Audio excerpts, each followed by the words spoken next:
Hi there. Welcome to my channel. So I have started SoberSavage, documenting my sobriety journey, so that other people can feel more confident in gaining their sobriety. And I thought I'd start out my first video just kind of giving you guys a backstory on where I came from, what brought me to this point, and how I overcame my addiction to meth. I was really ashamed about it, for one. So when I grew up in a really, really wonderful home. My parents were great parents. They always showed up for me. We did a lot of traveling. I was raised the correct way. My road was paved to use my full potential and to succeed in every way in life. I decided to take a left. So this life I didn't grow up in it. I wasn't raised by it. I chose this life. I chose to take this left turn and remove myself from the road that I had paved for me by my very supportive parents who did not have any addiction issues. My father did grow up around addiction, and he was very adamant to not have that in our household when he raised us. So we very structured. I was in sports. I did, the partying. It started with the partying, and it was all fun and good. My friends and I, we'd rave, we'd party, we'd go to the clubs, and it was all wonderful. It was social for me. And then I started taking a liking to Adderall, and Adderall took me to meth. And that became very isolating for me because that's a taboo drug. I mean, it's not a social thing. You don't just sit around and pass around a bubble in a group setting. So I started isolating myself. My dad being very adamant about not having drugs addiction anywhere near him made it so my family separated themselves from me, and I became very resentful of that, because why aren't they there for me? Why don't they care? The thing is, they were there the entire time just waiting for me to help me. So I started isolating myself, started hanging around, people that were also doing drugs, so it didn't feel so bad. But if you're the best person in every room you enter, uh, it's not really something to be proud of. So codependency is a bitch. Pardon my language. Around 26 years old, I full throttle got into my addiction to meth. It was happening every day. I was smoking every day, wake up, smoke. If I went to sleep, I'd wake up again, smoke, smoke, smoke. And it's, you know, I didn't think that what I was doing, I wasn't balancing, because I have two beautiful children whom I love very much, 13-year-old and an 11-year-old. And I thought I was balancing both lives. And I promised myself that if one life bled into the other, then my drug life was going to be over, which came to light. And about 3 years ago, I had somebody make a false report to CPS stating that I was prostituting and doing drugs in front of my kids. So CPS came in, they did their walkthrough through my home, which was, I cleared that. And then they're like, okay, well, we understand that this was probably a false report, but we're going to have to do a couple UAs in order to close this case. And I'm sitting there, and to the lady, I was like, yeah, line it up, no problem. But to myself, I was like, fuck, dude, because I was doing drugs every day thinking I was balancing it. Turns out I wasn't really balancing it. So I quit cold turkey right there. I know for some parents it's very hard, to realize that your kids are more important than drugs. But for me, that was never a problem. So when my kids were on the line, absolutely, dude, I cold turkey quit, gave away all my drugs, my paraphernalia, and stayed sober. 9 days later, I dropped a clean UA, remained sober for 6 months until they closed that case. And I was really proud of myself, because the thing is, I didn't change my surroundings. I didn't change, people, places, and things. That's what you need to change if you really want recovery. So because of my kids, I was able to just change the drugs and still remain around the friends and the places. And it was just not a temptation for me, because my kids are never going to be less important than drugs to me.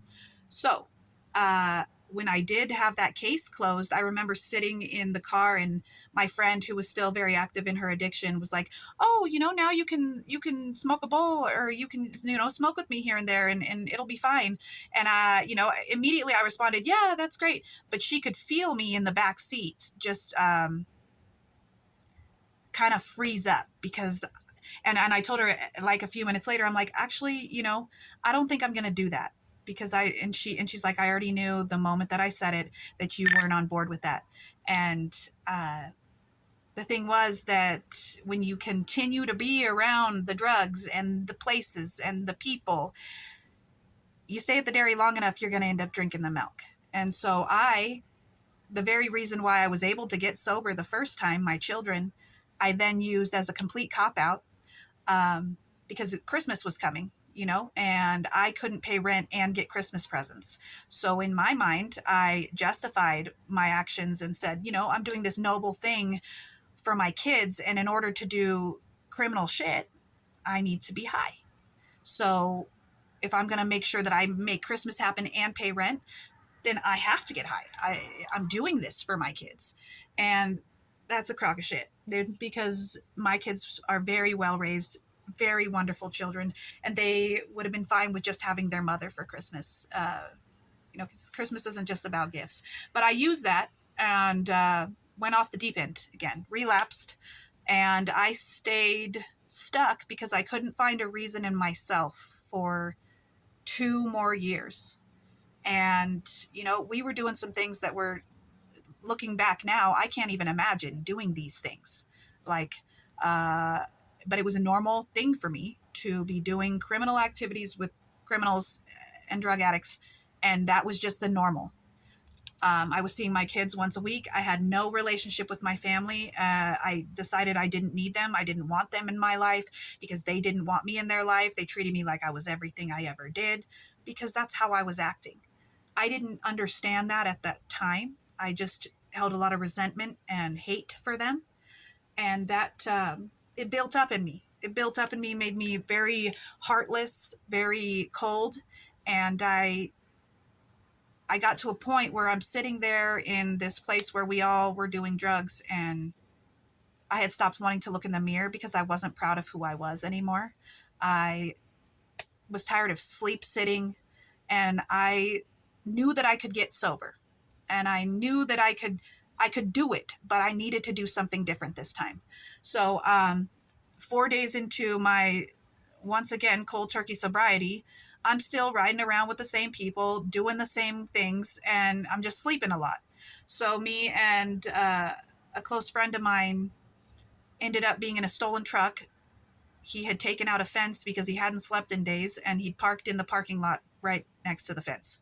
So police roll up on us, guns drawn, pull us out of the truck. I let him know, I don't know anything. I just getting a ride. They still took me to jail because I hadn't checked in with probation for a paraphernalia charge I had received in that September. So they booked me into Adams County Jail, and I called my parents. And one thing my dad and mom always told me was, if you get yourself in jail, don't call us because we're not going to bail you out.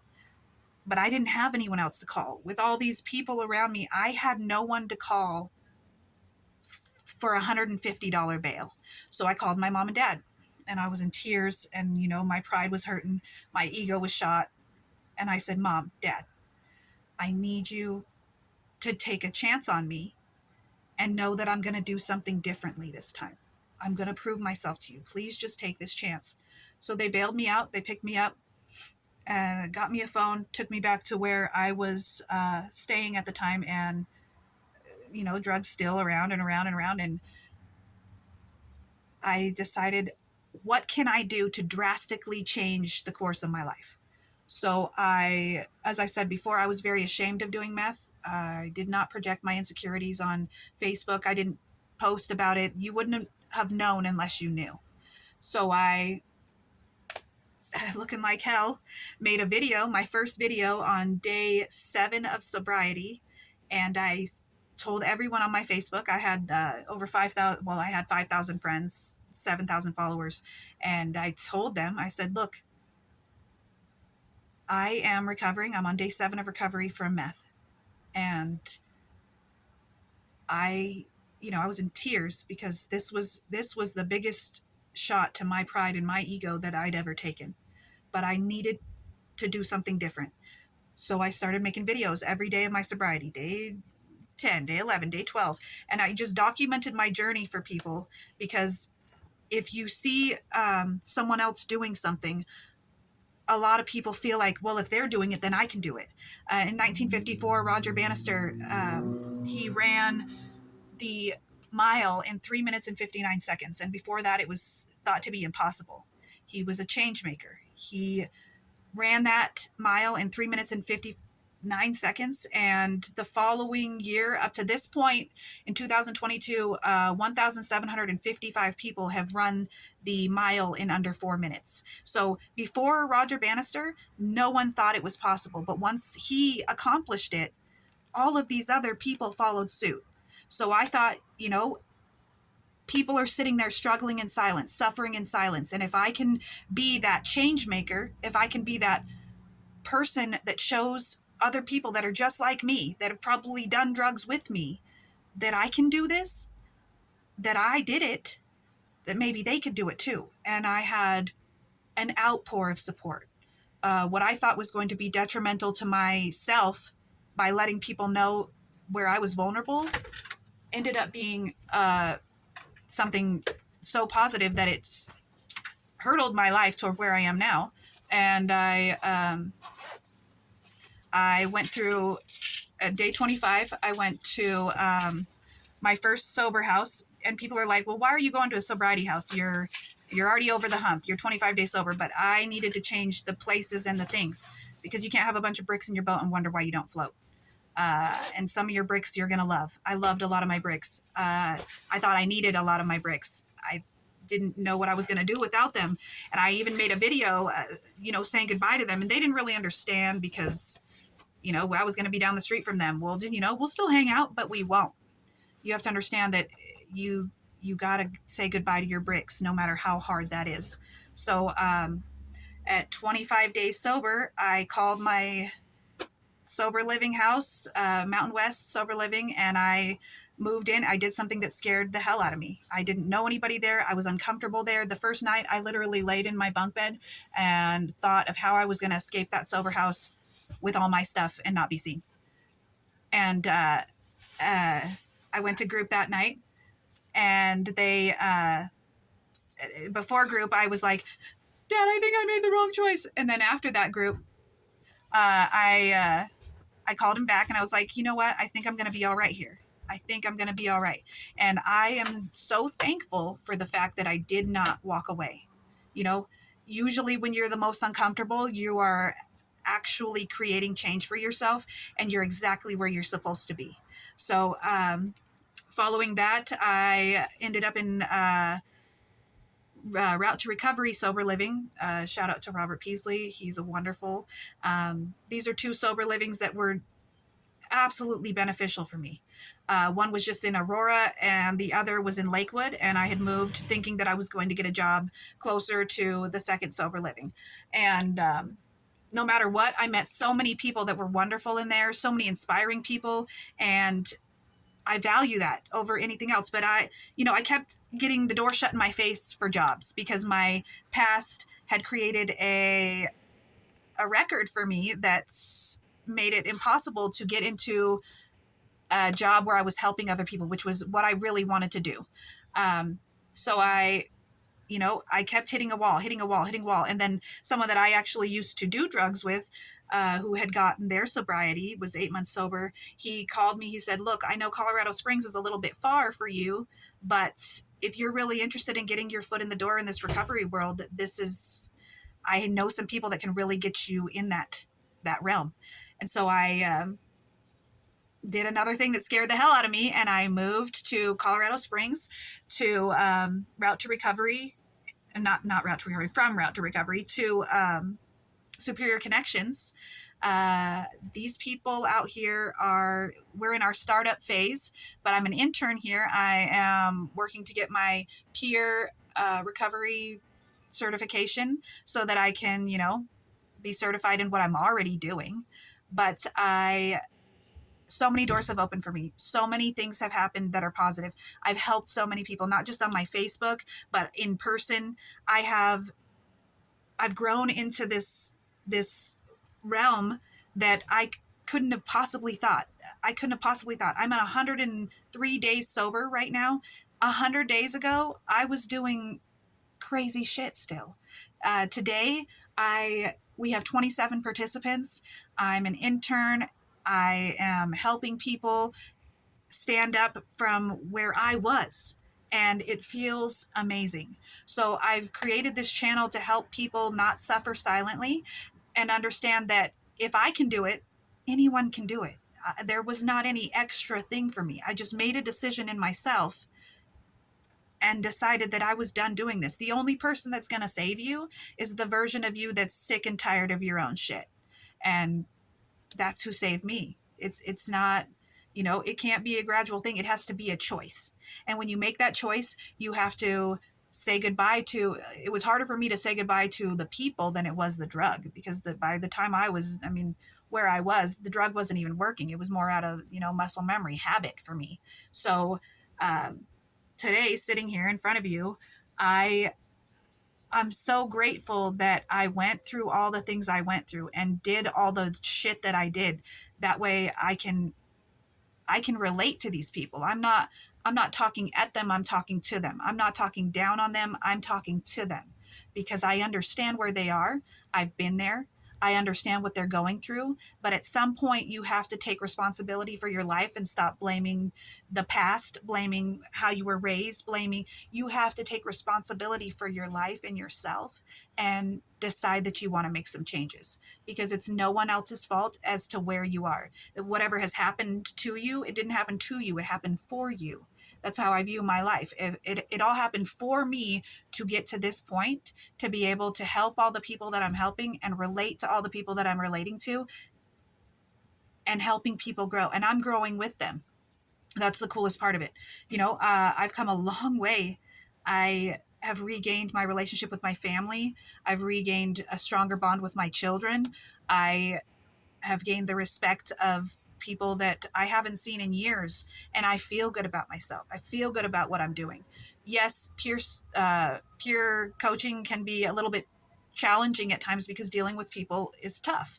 But if you really meet people where they're at, it it tends to work out. And if you're talking to someone with respect, they will learn to talk to you with respect. If you uh, come at people with kindness, you can still be assertive and kind. You can still be disappointed and kind.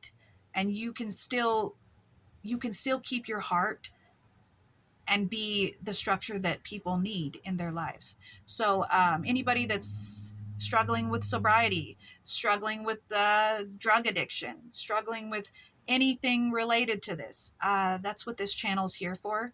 It's to bring hope, it's to bring light, and it's to, just help people one day at a time, because that's what you got to do. You got to take it one day at a time and not be mad at yourself if you're not as far in your recovery as you thought you'd be at this point, because recovery is not a race, it's a journey, and we're all learning, we're all growing.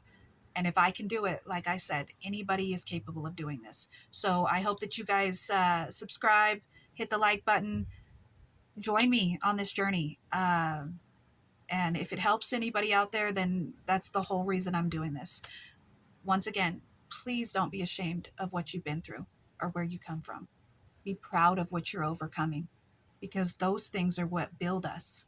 And, talking about it, being open about it, letting people see your vulnerability, because hiding it, no one can help you. You have no idea how many people are going through the exact same thing as you. And if you maybe share your story, not only are you helping yourself, helping other people, you will really realize that you're not alone. You really aren't. Um, the outpour of support was amazing. And we talked in group the other day, and one of our participants said, when you have a wound, sometimes you have to rip off that scab, clean it out, redress it so that it can heal correctly. If we're going to heal ourselves, let's make sure we're healing correctly. So talking about it, letting people support you, these are all things that are going to help your journey, your sobriety. And I just have high hopes for anyone watching this. If I can do it, you can do this. All right?